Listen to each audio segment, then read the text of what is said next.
The division that's not the laughingstock of the NFL. This one's funny to me because I feel like we're at a point in time with all these teams that any one of them, given what happened last year, could win the division again this year. But there are a couple that have a bit more of a optimistic future, and others that, well, yeah. So with the Bucks, since they're the first on the menu here, I feel like the Bucks are being forced to evolve out of their aging roster. Evans is gone. Most of the defensive crew is going to be gone. If not, all of them will be gone. They signed on, they got Egbuka. Baker Mayfield's here for like a year or two, but do they want to keep Baker Mayfield with the next quarterback class coming up? You know, do they want to keep Todd Bowles if things don't go too well? I've been talking to people about the Bucks, and there's a lot of mixed opinions on the ground per se about whether or not they should keep Todd Bowles. I am of the opinion that I'm not really defending him too hard, given that a lot of the decision making for like aggressiveness or even conservatism on the offensive side doesn't really compliment Baker Mayfield and his wild sprees of inconsistencies that are similar to the Panthers and way their success goes out, except it's a lot more jarring to look at for sure. For the Bucks, I feel like because their ceiling is winning the division title like they have been doing for the past 4 years, and also on top of that, winning one playoff game where every other team hasn't done that for quite some time. I feel like they're the easiest team to bandwagon on this division, but also the easiest team to see crashing and burning, given what happened last year. Because last year was supposed to be the season that everything was supposed to come back together. You had Godwin coming off that tragic injury on Thursday Night Football against the Ravens, and then you had Mike Evans, getting 1,000 yards in his last game against the Saints when he went into the playoffs and got embarrassed by a rookie, Jaden Daniels, who has not been the same ever since he broke every single bone in his body. So, yeah, it's not looking too great, despite the high hopes being there for the Bucks.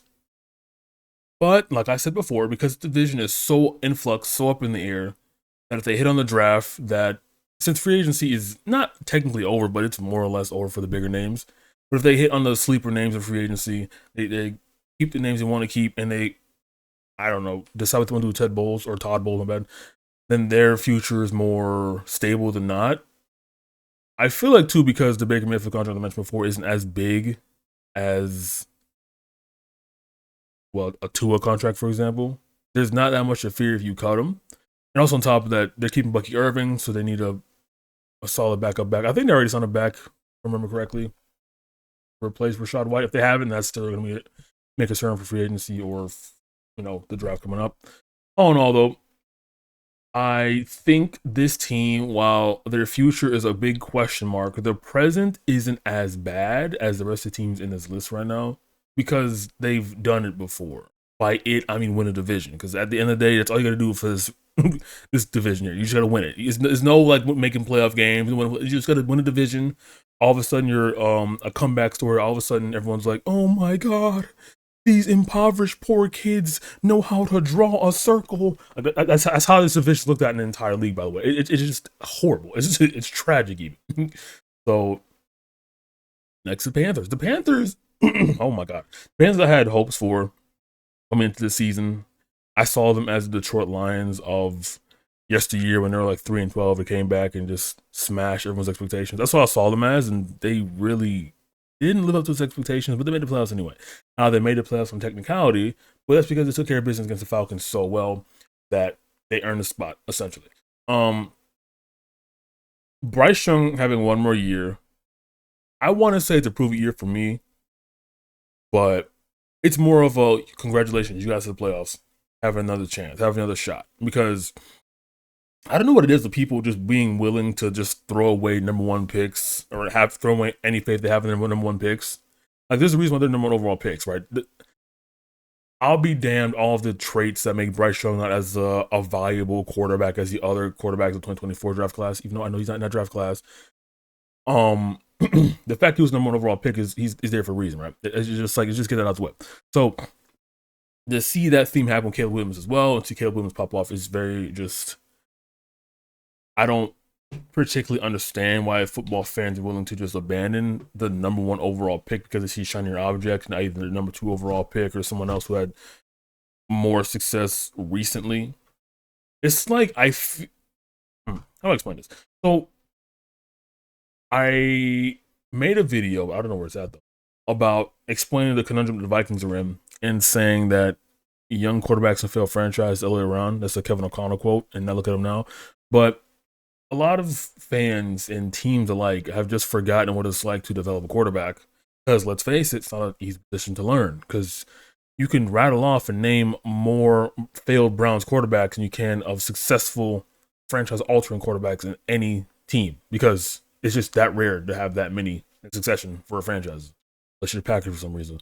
So some quarterbacks take some time to develop. Some need to sit down and learn, but no one's doing that nowadays. So they're going to have to literally become journeymen all of a sudden win a Super Bowl like Sam Darnold. It's kind of hard to make everybody successful because no one has the patience for it if you don't learn in 3 seconds.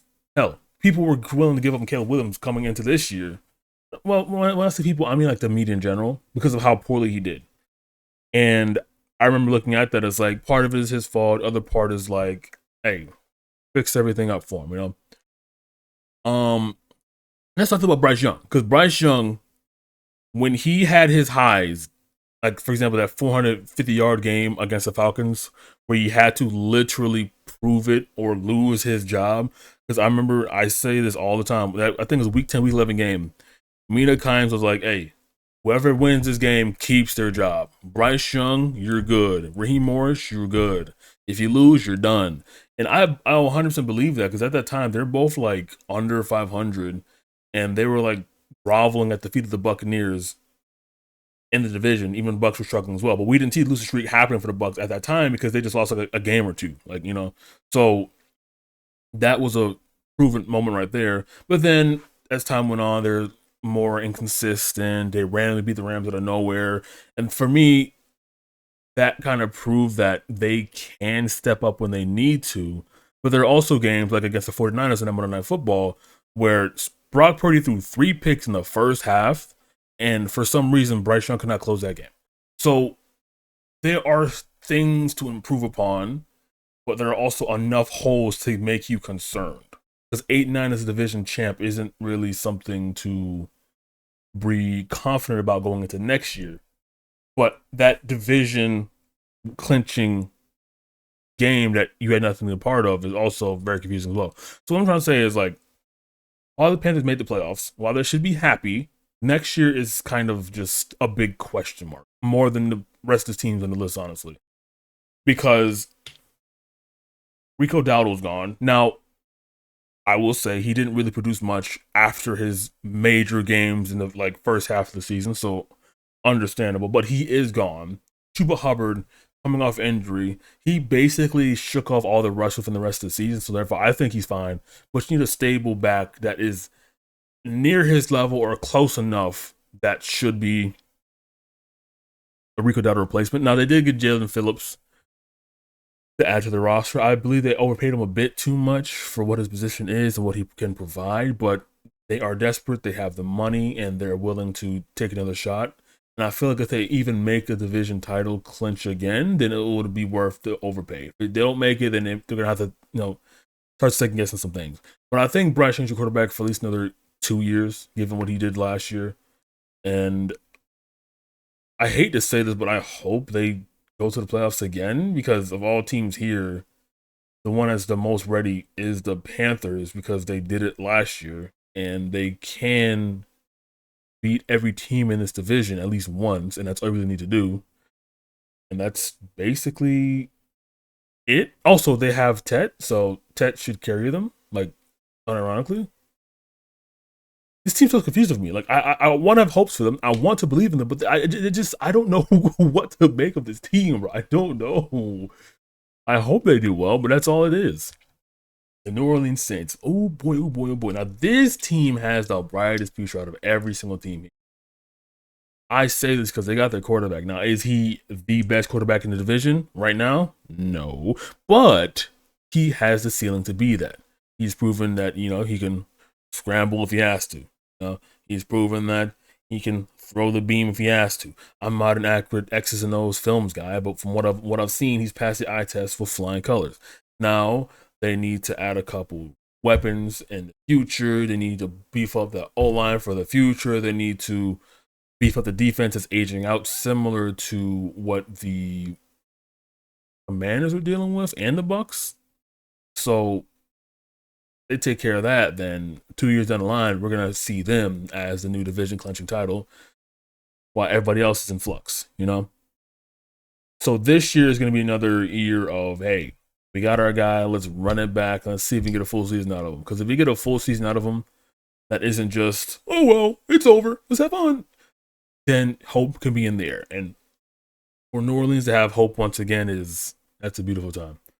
They haven't been to a playoff in God knows how long, but they kind of deserve it. Like, they've been a desperate, groveling team. They've been in dead cap hell for way too long. They've signed veteran players because they've been loyal, and I kind of respect that, even though it is insane on principle. I kind of respect them just like, keeping Jordan around and stuff like that. But it's about time for them to shine, and that's all I got to say about them. Really, there's nothing really much else to say. I mean, I think they're potentially drafting Jeremiah Love as a running back. Maybe, I don't know. But they need improvement everywhere. But any move in any direction would be improvement, because its vision is, again, in flux and so bad that it would be worth it at all to improve significantly in any field and just stop the competition. And in 2 years, just run this division for years to come. So I have the most hopium for the Saints. Even if they finish again 6 wins coming into next season, that's fantastic. I do not care. I do not care. If I'm a free agent coming into like the next offseason, that might be the place to go if I am in this looking for an easy playoff ticket. So there you go. The Falcons. The Falcons are one big question mark, like the Vikings are, right? Everyone thinks they can be the next Sam Darnold or Geno Smith when he had his 2 years of fame in Seattle, despite not going anywhere. But it's kind of hard to, number one, know if it's going to fit with the quarterback and the coach, and number two, whether or not the quarterback is good enough to even carry out his redemption story outside of his training arc per se, right? Like, let's be real. Let's go back to Sam Darnold leaving Minnesota. Could we have predicted him winning the Super Bowl in Seattle? No. Even I, as an optimist of Sam Darnold at the time of predicting that season going into it with Cooper Kupp and JSN, I predicted them winning like 9, 10, 11 games and barely making, if not making playoffs at all, because the division is so competitive. That was my thought process going into it, because you have the Niners and the Rams along with the Seahawks. And it's just, what I'm trying to say is like, success doesn't really translate too often, and if it does, there's more than one reason why it does, right? And the Falcons are setting themselves up to a point where they can bail both of these quarterbacks and just go all in, trade up for the next draft class of quarterbacks, which is going to be 2024-esque. It's not going to be at that level, but it's going to be enough high caliber quarterbacks to where it could be front loaded with them, And that's going to be fun for sure. And for the Falcons, I will say that's a fun future to look into if these two quarterbacks don't work, which, let's be real, the chances of Penix and Tua Tagovailoa not working are so high that I understand that Falcons fans are depressed. Now, the chances of them working are about like, I don't know, if I had a ballpark, like a 50-40% chance of it working, because you have two somewhat stable, competent quarterbacks who can somewhat competently play the game. They are very injury prone, I'll give it, but Tua has been proven that last year that he can, take a year of football, so it's not that bad. And concussion scares are no longer a thing, because, he doesn't really scramble that much anymore. So that's something. But I feel like since Tua is a quarterback that if the system works perfectly for him, he can just flourish. And Stefanski, that's all he loves doing, just X's and O's and, all that fun stuff. So maybe that's a good combo there. And if Michael Penix beats out Tua, then Tua wasn't good in the first place. So, like, you get so many answers with this upcoming offseason with the two quarterback position that I feel like there's no need to worry about it anymore. If Penix isn't the answer, you just move on from him. Like, just treat him like Anthony Richardson for the Colts and just move on. Like, genuinely. Because if you get injured your rookie year, if you get injured your rookie starting year, essentially, because he started like half season when he was a rookie because Kirk Cousins, whatever. And you essentially have only one full season of 2 full seasons of play, and you go into your third season and you get hurt again for half the season. That's it. I'm not. No, the train is over. That's why I'm more like hesitant and doubtful of Michael Penix coming into this season compared to what I was optimistic coming into last season, because like he was an old quarterback coming into the draft. I've been drafted with the Falcons, by the way, and the fact he has had multiple injuries and now up until this point is in competition again basically means the fan base is split again for their quarterback play again. So the fans aren't really the most happy in the quarterback room situation, but I feel like it's okay because if you fail, just push them aside and move on forward. Because Stefanski has one more grace year because coaches nowadays have at least more grace and more belief from the organization compared to the quarterbacks, but that's a different conversation. Um, and Stefanski might do well because, like, this division, like I said, is in flux, and maybe he can do something because this roster is currently standing, and since they franchise to the players need to keep to make the offense more dynamic, it's possible they can win 10 games. That I'm very high register right now because I don't 100% believe it, but it's enough on paper for them to do something about. Now, the time to pay Bijan Robinson like $1 billion is going to come very soon. So if they don't make the playoffs this year, then we're going to have some uncomfortable conversations about the Atlanta Falcons. Why this team and franchise just does not get it done with the best roster for the past 4 years. Because I will be so honest, they've had the best roster for the past, like, I would say 4 years. For the past 3 years, I would say. The only problem has been their defense, but Jeff Ulbrich has been doing a pretty good job of that defensively this year or last year, so that's a pretty good patch job for that. But assuming he doesn't leave the following year because he's so good at defense, oh Megalo, what are they gonna do? So, Falcons fans, you gotta get defense. You gotta get more weapons to make the quarterback transition a lot easier for either player. And you just gotta grit your teeth and hope if they fail that the next quarterback is going to be better than anything he's ever so far. I remember Desmond Ritter. I have a jersey Desmond Ritter. I don't throw it away. Never mind. I had one. It was like $10 on sale. So, you know, y'all been struggling for quite some time. But presently, you should have the highest ceiling, but it's the Falcons. So, I don't know what to say. But yeah, that's the NFC division realistic overview so far. Hopefully none of these things are right. Hopefully they're all right. Who knows? Who cares, honestly? Yeah.